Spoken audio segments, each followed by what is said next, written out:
everyone, and welcome to another episode of the Power Rankings. I'm your Commissioner, Nick. I know you probably didn't recognize me in my mask, but it's Halloween, and I was told by one of you I should break out this mask at least once for the rankings, so here it is. And it's already week 9 on the schedule, so it's time to start to take a look at our playoff picture. And recently, we've got some teams toward the bottom trying to make a run, and also a couple teams toward the top having a downfall and a meltdown at the same time. So make sure you stick around in the rankings to make sure you hear if I'm talking about your team or not. And let's get right into it this week. I know very few of you actually reply to these rankings anymore, so I want all of you to please enjoy as I waste my time talking to myself about your teams for the next 8 to 10 minutes. Enjoy.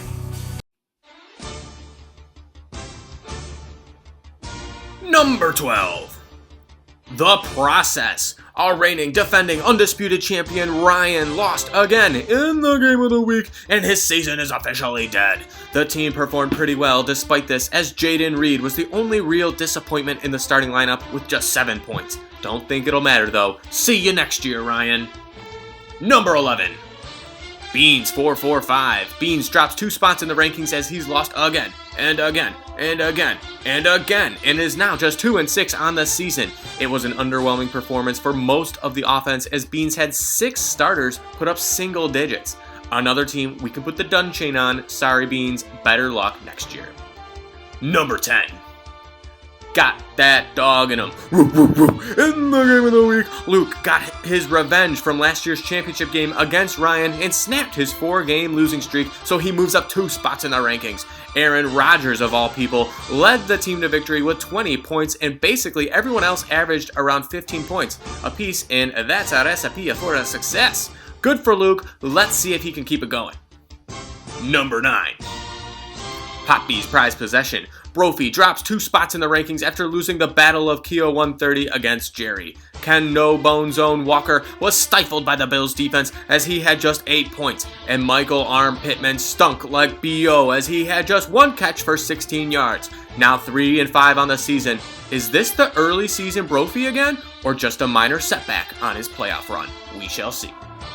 Number 8. Hawk Tua. Drew shocked the world with a major upset over Harambe for his 2nd win in a row. Huh? Drew? Beat who? What? Jalen Hurts so good led the way with 4 touchdowns and 36 points. And despite all my rage, I am still just a rat in a cage. Otten had Harambe smashing pumpkins with an impressive 29 points at tight end.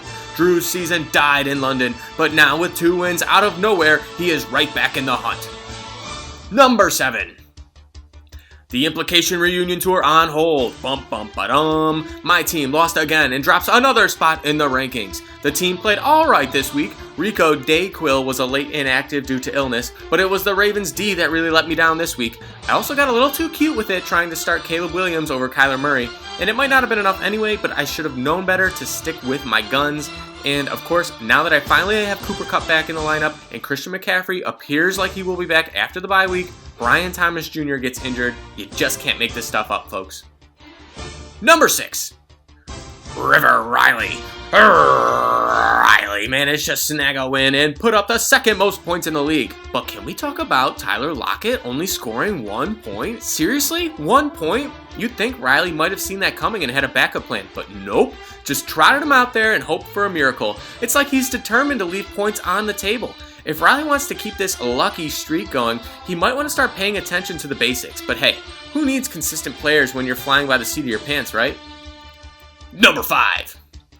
Brock Bauer Suplex City. Oh boy, here we go. Brad's team lost, and you just know he's about to dive headfirst into full-blown catastrophe mode.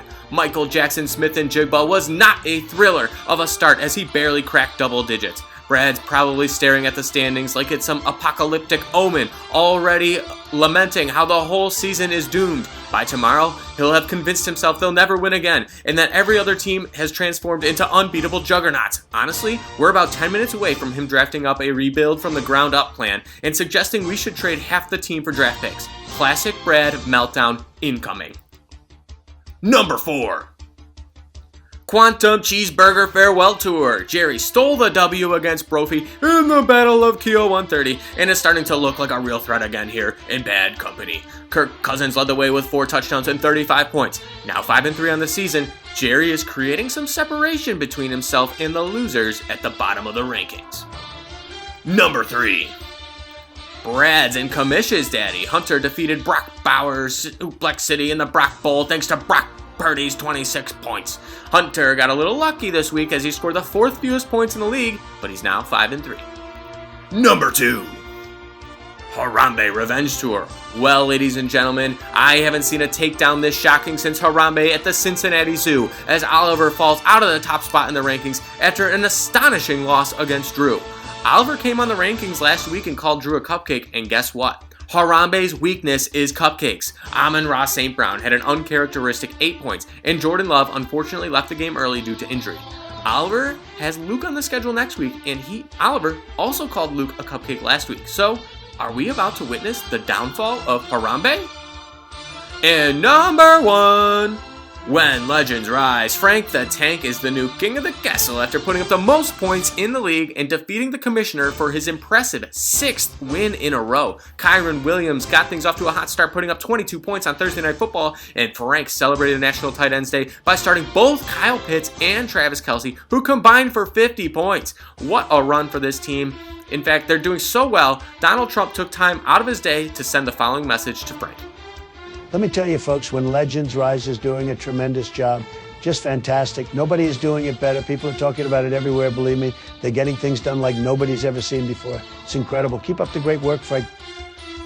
And here we go. Let's take a look at our playoff picture for the first time here in the regular season. Harambe currently has the 1 seed, but my dad's currently the 2 seed at the bottom, just the points per game differential there. Look at my team, 7 seed. I'm in there. Brock Bowers, Suplex City, taking on that lucky River Riley over there. And how about that? Quantum Cheeseburger Farewell Tour taking on the former Jerry's daddy. That is a classic matchup there as well. If the season ended today, what a playoff bracket this would be.